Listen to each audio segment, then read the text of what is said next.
Órale, Cholo Trucker Mass Movies and Shows. And here we got, I believe it's called Prison Hunger Strike. I was looking at something else and it said The Strike at Pelican Bay. But I believe it's called Prison Hunger Strike documentary. It's by PBS, all right? And you can also find it on YouTube. So, um, I'm not really a guy who's, you know, that fascinated with prison life too much. Um, but I have seen a couple of things here and there. I know there's a lot out there, like lockup and whatever. Honestly, man, I don't even know everything that's out there. But I'm not really a guy that really pays attention to it too much. Yeah, I was incarcerated, but did not do any hard time, especially when you talk about some of these dudes, man. These dudes that were doing 30 plus years in the SHU, Security and Housing Unit in Pelican Bay. So this documentary, right? Because somebody told me, hey, you should check it out. So I'm like, yeah, all right, I'll check it out. Um, so basically, it's about not just Pelican Bay, but actually the SHU, Security and Housing Unit, right? And how it was inhumane and how they would get guys and throw them in there. They would validate them. And in reality, seeing like there's all stuff I didn't really know. I would hear a little bit here and there, but I just kind of like brushed off my shoulder, just like, whatever, man. Um, because it's really not that old, right? Like the hunger strikes there was two hunger strikes. I think one like in 2011, I think another one like in 2013 or something like that. But um, yeah, man, all the shadiness that was going on with it, it was done very well. It was done. This was a really good documentary. Um, Much shout outs to PBS, man, for the work they did putting this thing together. It was done extremely well. It had me intrigued from the beginning to the end. And the fact that it had some of the guys that really did some hard time in the security housing unit. I mean, guys, I think one guy was in there for over 30 years. 30 years. Like, good gosh, man. Like, being locked up in prison is one thing, right? But then being in the shoe for over 30 years, like, son of a gun. Like, good gosh, man.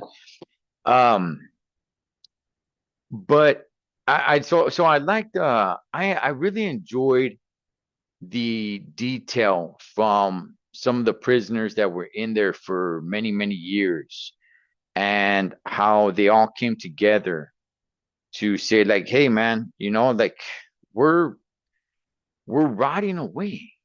We're dying. We're basically dead already, to out to the world. We're dead.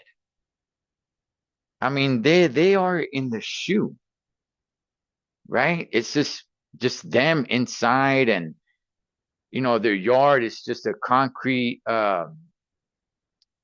basically it's a concrete yard. You just go out by yourself and it's four concrete walls and you just kind of pace around a little bit and then you just go back. So they're just like, well, we're dead. Like let's just protest, man. This is, they come up with this plan, right? And at the same time, you have this activist, Dolores, I forget her last name, and I have heard her name before as well.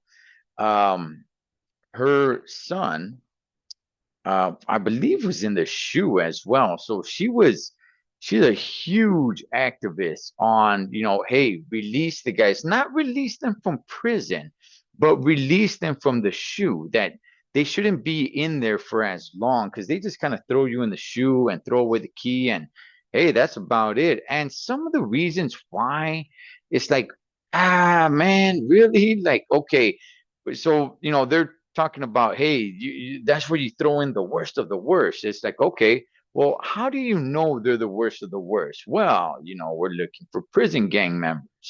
And when we look for prison gang members, if somebody has, a piece of art, or, I mean, something so simple as that, right? Of just having a piece of art, it's like, aha, gotcha. Now you're going in the shoe. And I it was fascinating seeing them go up to the board and explaining, right? When the board would ask, okay, how do you validate these guys as gang members? And they're like, well, there's a different process. Maybe a drawing or something in a letter or something of that sort. And they're like, and who gets to choose how long they stay in there? Well, we there's a process to it, and we just kind of reached the agreement. Like there was never really a direct answer. There was never really a direct answer of like, okay, we're this guy, he's being validated as a gang member. He's the worst of the worst, and he's gonna do this much time. Like there was never really a direct answer for how much time any of these guys do in the shoe, right? Um, I wish I could remember the guy's name, man. I forgot his name, but he was in charge to negotiate with the prisoners when they went on their first hunger strike. He was um he was in charge.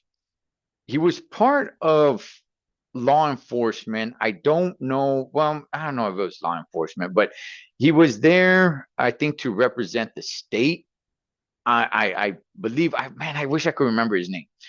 Um, and he was sent to Pelican Bay to negotiate with these guys.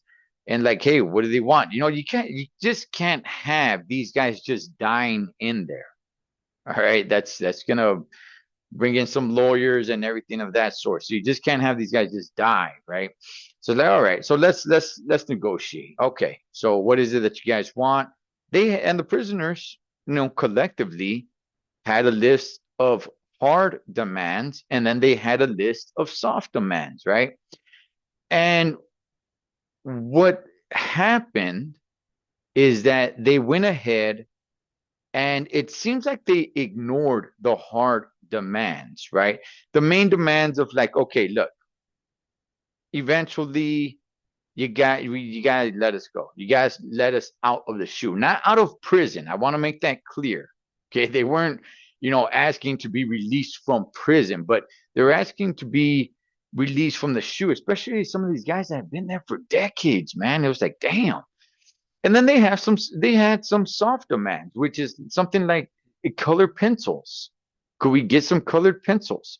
Could we get a handball? So whenever I go to the yard, which by the way, you go to the yard by yourself. It's not like you go out there and hang out with anybody. No, but at least now you actually have a handball that you could bounce around, you could play handball with, by yourself or something. But can we get a handball when we get out to yard? Can we have some colored pencils? Super duper simple things like that, right?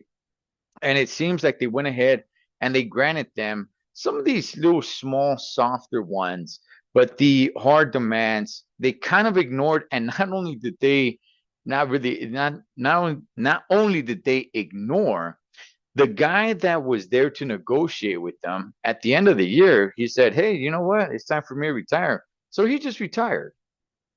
He just retired. he came off. He came off in the documentary, like he's sitting there. And when his time is up, his time was up. He's not like, well, I hope I was some help. And he takes the mic off, he gets up and he walks away. Like, man, like he didn't care, And I mean, look, if he could retire, he could retire. I mean, what heck, there you go, right? I believe it was a correctional officer that said after that guy, um, they switched them so many times. So it's not like you could really get anybody in a stronghold position where it's like, okay, this person is here to stay. You can negotiate with this guy. This is the go-to guy, and he's gonna be relaying the messages back and forth, and really putting forth an effort, right? So eventually, the prisoners caught on that, hey, man, like they went ahead. We went on a hunger strike. Um, they went ahead. They gave us some colored pencils and a handball. Oh, and I think a pull-up bar in the yard as well. Like that's not what we did this for. Like though, like that's cool, but ultimately that was not the goal, right? So they decided, man, along with the activist Dolores, I forgot her last name, but I mean she was raising hell on the outside, right? She would get people together and they would protest on the outside. Along with her, they got together and they said, we're going to have this hunger strike. I forgot what year it was. Um, man, was it 2013? I forgot. But they went ahead and had this hunger strike. This one I did hear about. The first hunger strike I did not hear about, right? This one I did hear about because I heard that everybody went on a hunger strike, right? Um, like prisons, like all the prisons got word, and for the first day or two, everybody went on a hunger strike, like everybody across the state of California. I mean, maybe I shouldn't say everybody, but heck, I remember hearing. Now I don't know this to be true, but I remember even hearing that even some of the county jails went on a hunger strike for that one day to kick it off. Um, but it was crazy to see. It was a good documentary, man. It really was, and just seeing how how long some of these guys went starving themselves, and some of these guys folded, you know. And I can't really point a finger at them, man. Like for those who don't know me, I do fast, right? And sometimes I would fast for like 72 hours, like 3 days. That's pretty rough. It is pretty rough. It's doable, but it's pretty rough. But now I gotta think. Now I gotta think, okay, I'm out here on the outside, right? Food's all over the place. But at least I could busy myself with something else where I don't have to think about food. I could keep myself busy. Where if you're locked up like that in security housing unit, it's just your bed, the toilet, and that's it, man, and the size of a closet. I mean, how much can you really keep yourself busy when they keep on shoving food at you, right? And some of these guys went. I remember one of the guys said that he regrets that he could only go 18 days. 18 days, man, without eating. Like, wow. And one guy died. One guy died. He died protesting the in this hunger strike. He literally starved himself to death.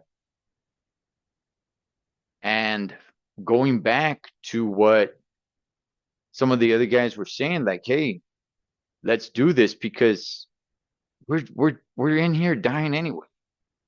We're rotting away anyway. So, I mean, one guy literally protest himself to death. So, look, I'm not trying to put it out there. I don't care how you feel about it or how you feel about prisoners. There's some people that are like, I don't care, man. Let them rot in there. And I don't care. That's not what I'm saying. I'm saying the documentary is good. I enjoyed the documentary. And the fight, the struggle, and even the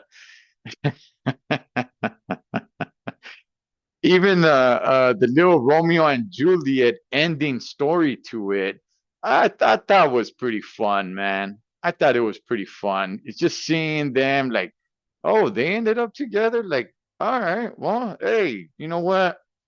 May you guys live happily ever after. But look, I thought it was good. And the guys that were on the guys that were on the documentary, seeing them get out after doing so many years, like I said, it's not doing so many years in prison. It's doing so many years in the shoe. That's what this was about. And yeah, man, it was. I enjoyed it. I did. I was skeptical when somebody said, "Hey, check it out," and I'm like, "Yeah, yeah." I seen the preview to it, and I'm like, I don't know, man. It's not really my cup of tea, Holmes. It strikes people weird that I'm really not like more into prison stuff, but I'm like, yeah, I don't know. It's just really not my cup of tea, homie. I don't know. It just doesn't do it for me. But I will tell you guys this. This documentary, I do recommend. It is good. It is good. I really enjoyed it, and it's probably the best prison documentary I've ever seen. Not to say that I've seen so many of them, but this is probably the best one I've seen, man. And the fight, the struggle, one guy literally starving himself to death to push this over the line. Um, yeah, it was good. So it is on PBS. You guys can also find it on YouTube. So I do recommend it. I do. And that is Prison Hunger Strike. I guess that's the name of it. We'll just go with that. Prison Hunger Strike full documentary and Pelican Bay of the SHU Security Housing Unit. Total Trucker Moss movies and shows. Catch you guys on next.